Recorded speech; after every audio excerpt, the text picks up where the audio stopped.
ಉಡುಪಿ ಜಿಲ್ಲೆಯಾದ್ಯಂತ ಕ್ರಿಸ್ತ ಜನನದ ಹಬ್ಬವಾದ ಕ್ರಿಸ್ಮಸ್ ಅನ್ನು ಕ್ರೈಸ್ತ ಬಾಂಧವರು ಭಕ್ತಿ ಭಾವದಿಂದ ಆಚರಿಸಿದರು. ಉಡುಪಿ ಧರ್ಮ ಪ್ರಾಂತ್ಯದ ಧರ್ಮಾಧ್ಯಕ್ಷರಾದ ವಂದನೀಯ doctor Gerald Isaac Lobo Milagres ಕೆಥೆಡ್ರಲ್ನಲ್ಲಿ ಪವಿತ್ರ ಬಲಿಪೂಜೆಯನ್ನು ಅರ್ಪಿಸಿದರು. ಉಡುಪಿ ಜಿಲ್ಲೆಯ ಎಲ್ಲ ಚರ್ಚ್ಗಳಲ್ಲಿ ಹಬ್ಬದ ಪ್ರಯುಕ್ತ ವಿಶೇಷ ಬಲಿಪೂಜೆಗಳು ನಡೆದವು. ಕ್ರಿಸ್ಮಸ್ನ ವಿಶೇಷ ಸಂದರ್ಭದಲ್ಲಿ ಚರ್ಚ್ಗಳನ್ನು ವಿದ್ಯುತ್ ದೀಪಗಳಿಂದ ಅಲಂಕರಿಸಲಾಗಿತ್ತು. ಕೋವಿಡ್ ನಿಯಮಾವಳಿಗಳನ್ನು ಪಾಲಿಸಿ ನಡೆದ ಬಲಿಪೂಜೆಗಳಲ್ಲಿ ನೂರಾರು ಮಂದಿ ಭಕ್ತಾದಿಗಳು ಭಕ್ತಿ ಭಾವದಿಂದ ಭಾಗವಹಿಸಿದರು. ಬಲಿಪೂಜೆಯ ಬಳಿಕ ಕ್ರೈಸ್ತ ಬಾಂಧವರು ಪರಸ್ಪರ ಶುಭಾಶಯಗಳನ್ನು ವಿನಿಮಯ ಮಾಡಿಕೊಂಡರು.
ಯೇಸು ಕ್ರಿಸ್ತರು ಈ ಭೂಮಿಗೆ ಮಾನವನಾಗಿ ಬಂದರು. ಮನುಕುಲವನ್ನು ಪಾಪದಿಂದ ರಕ್ಷಣೆ ಮಾಡಲು ಯೇಸು ಕ್ರಿಸ್ತರು ಮಾನವರಾಗಿ ಈ ಭೂಮಿಗೆ ಬಂದ ಈ ಹಬ್ಬವೇ ಕ್ರಿಸ್ಮಸ್ ಹಬ್ಬ. ಯೇಸು ಕ್ರಿಸ್ತರು ಈ ಭೂಮಿಗೆ ಶಾಂತಿಯನ್ನು ತಂದರು.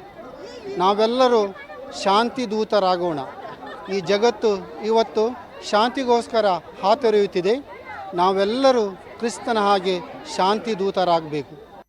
ಕಳೆದ 2 ವರ್ಷಗಳಿಂದ ನಮ್ಮ ಸಮಾಜದಲ್ಲಿ ಕೊರೋನಾ ಎನ್ನುವಂತಹ ಮಹಾಮಾರಿಯ ನಿಮಿತ್ತವಾಗಿ ಅದೆಷ್ಟೋ ಶುಭ ಸಮಾರಂಭಗಳನ್ನು, ಅದೆಷ್ಟೋ ಸಂತೋಷಗಳನ್ನು ನಾವು ಕಳೆದುಕೊಂಡಿದ್ದೇವೆ. ಆದರೆ ಪ್ರಸ್ತುತ ವರ್ಷದಲ್ಲಿ ಈ ಮಹಾಮಾರಿಯು ನಮ್ಮ ರಾಷ್ಟ್ರದಲ್ಲಿ ವಿಶ್ವವ್ಯಾಪಿ ಇದ್ದರೂ ಸಹ ಆದಷ್ಟು ಸರಕಾರದ ನಿಯಮಗಳನ್ನು ಪಾಲಿಸಿಕೊಂಡು ನಮ್ಮ ಈ ಧರ್ಮ ಕೇಂದ್ರದಲ್ಲಿ ನಮ್ಮ ಧಾರ್ಮಿಕ ವಿಧಿವಿಧಾನಗಳನ್ನು ನಾವು ಇದಾಗಲೇ ಆಚರಿಸಿದ್ದೇವೆ.